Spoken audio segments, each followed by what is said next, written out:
വർഷം 1912.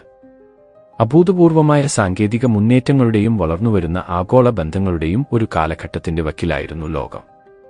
ഈ ശുഭാപ്തി വിശ്വാസത്തിന്റെ ഹൃദയഭാഗത്ത് RMS ടൈറ്റാനിക് എന്ന കപ്പൽ നിലകൊണ്ടു, മനുഷ്യന്റെ കഴിവിന്റെയും ആഡംബരത്തിന്റെയും ഒരു കൂറ്റൻ സ്മാരകം.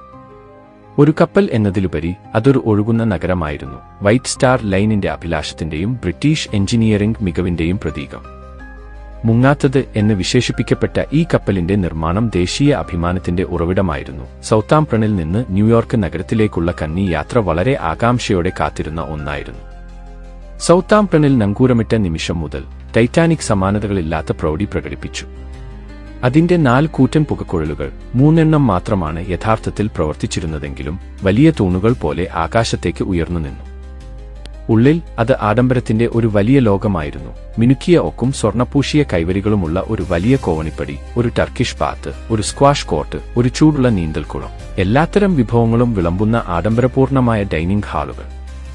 1-ാം ക്ലാസ് താമസസൗകര്യങ്ങൾ കരയിലെ ഏറ്റവും മികച്ച ഹോട്ടലുകളോട് കിടപിടിക്കുന്ന കൊട്ടാര സമാനമായിരുന്നു.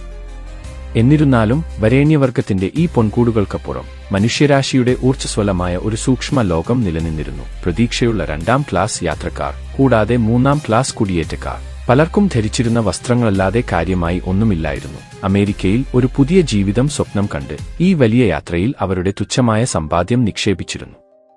1912 ഏപ്രിൽ 10 തെളിഞ്ഞ ആകാശത്തിന് കീഴെയായിരുന്നു യാത്രയുടെ തുടക്കം. 4 മഹത്തായ ദിവസങ്ങളിൽ ടൈറ്റാനിക് അറ്റ്ലാന്റിക്കിന്റെ വിശാലമായ ഭാഗം താണ്ടി സമൂഹത്തിന്റെ ഒരു സൂക്ഷ്മരൂപം തിരമാലകളിലൂടെ ശാന്തമായി സഞ്ചരിച്ചു. ദിവസങ്ങൾ ഉല്ലാസയാത്രകൾ, മനോഹരമായ അത്താഴങ്ങൾ, സജീവമായ സംഭാഷണങ്ങൾ എന്നിവയാൽ നിറഞ്ഞു. അന്തരീക്ഷം ആവേശവും ആകാംക്ഷയും നിറഞ്ഞതായിരുന്നു. കുട്ടികൾ കളിച്ചു, കാമുകർ രഹസ്യങ്ങൾ പങ്കുവച്ചു, വ്യവസായികൾ ഭാവിയെ രൂപപ്പെടുത്തുന്ന സമീപങ്ങളെക്കുറിച്ച് ചർച്ച ചെയ്തു. കപ്പലിന്റെ വലുപ്പം ഒരുതരം അഭേദ്യമായ ബോധം വളർത്തി. ഇത്രയും മനോഹരമായ ഒന്നിന് എങ്ങനെ പ്രകൃതിയുടെ ശക്തികൾക്ക് കീഴടങ്ങാൻ കഴിയും? എന്നിരുന്നാലും ഈ സന്തോഷത്തിന്റെ പുറംപൂച്ചിനടിയിൽ ഒരു നിശബ്ദ ഭീഷണി ഒളിഞ്ഞിരിപ്പുണ്ടായിരുന്നു. വടക്കൻ അറ്റ്ലാന്റിക്കിൽ, പ്രത്യേകിച്ചും അപകടകരമായ ഒരു സീസണിൽ, ഐസ്ബർഗുകൾ ഉണ്ടെന്ന് മറ്റ് കപ്പലുകളിലെ വയർലെസ് ഓപ്പറേറ്റർമാർ ആവർത്തിച്ചുള്ള മുന്നറിയിപ്പുകൾ നൽകിയിരുന്നു. എന്നിട്ടും പല ഘടകങ്ങളുടെയും സംയോജനം, കപ്പലിന്റെ ഉയർന്ന വേഗത, സമയം ലാഭിക്കാനുള്ള ആഗ്രഹം, ഒരുപക്ഷേ അതിന്റെ മുങ്ങാത്ത രൂപകൽപ്പനയിലുള്ള അമിതമായ ആത്മവിശ്വാസം ഈ മുന്നറിയിപ്പുകൾക്ക് അർഹമായ ഗൗരവം നൽകാതിരിക്കാൻ കാരണമായി. പിന്നീട് ഏപ്രിൽ 14 ആ നിർഭാഗ്യകരമായ രാത്രിയെത്തി. അന്തരീക്ഷം തണുത്തു, നക്ഷത്രങ്ങൾ അസാധാരണമാംവിധം തിളങ്ങി, കടൽ വിചിത്രമാംവിധം ശാന്തമായിരുന്നു. മുകളിലെ പ്രപഞ്ചചിത്രത്തെ പ്രതിഫലിപ്പിക്കുന്ന ഒരു കറുത്ത പരപ്പ്. രാത്രി 11:40 മണിന് കപ്പലിന്റെ മുകൾത്തട്ടിലെ നിരീക്ഷണക്കൂടിൽ ഉണ്ടായിരുന്ന ഫ്രെഡറിക് ഫ്ലീറ്റ് അത് കണ്ടു. നക്ഷത്രങ്ങളില്ലാത്ത ചക്രവാളത്തിൽ നിന്ന് ഒരു ഭീകരമായ ഇരുണ്ട പിണ്ഡം ഉയർന്നുവരുന്നു. ഐസ്ബർഗ് നേരെ മുന്നിൽ എന്ന് അദ്ദേഹം നിലവിളിച്ചു. അദ്ദേഹത്തിന്റെ ശബ്ദം തണുത്ത രാത്രിയിൽ പ്രതിധ്വനിച്ചു. പാലത്തിൽ നിന്ന് ഉടനടി പ്രതികരണമുണ്ടായി. ഇടത് ഭാഗത്തേക്ക് തിരിയാനും എഞ്ചിനുകൾ പിന്നോട്ട് എടുക്കാനുമുള്ള ഉത്തരവുകൾ മുഴങ്ങി.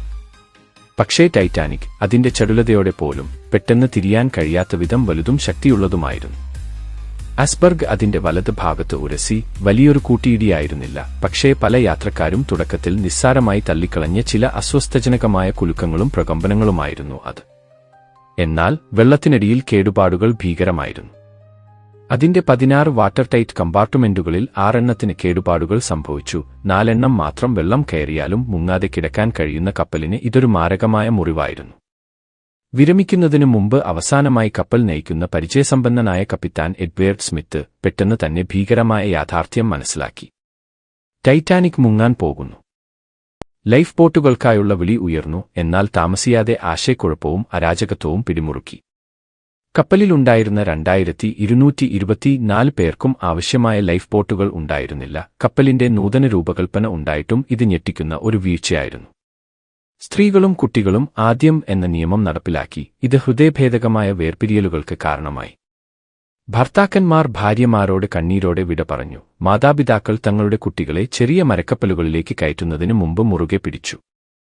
ടൈറ്റാനിക് പോലുള്ള വലിയ കപ്പൽ ശരിക്കും മുങ്ങുമെന്ന വിശ്വാസമില്ലായ്മയും സമഗ്രമായ അടിയന്തര പരിശീലനങ്ങളുടെ അഭാവവും കാരണം പല ലൈഫ് ബോട്ടുകളും പകുതി ഒഴിഞ്ഞുപോയിരുന്നു എന്നത്. മണിക്കൂറുകൾ നീണ്ടപ്പോൾ ടൈറ്റാനിക്കിന്റെ മുൻഭാഗം തണുത്തുറഞ്ഞ ആഴങ്ങളിലേക്ക് കൂടുതൽ താഴ്ന്നു. ഒരിക്കൽ ആഡംബരത്തിന്റെ പ്രതീകമായിരുന്ന വലിയ കോവണിപ്പടി കറുത്ത വെള്ളത്തിലേക്ക് നിശബ്ദമായി പതിക്കുന്ന ഒരു വെള്ളച്ചാട്ടം പോലെയായി.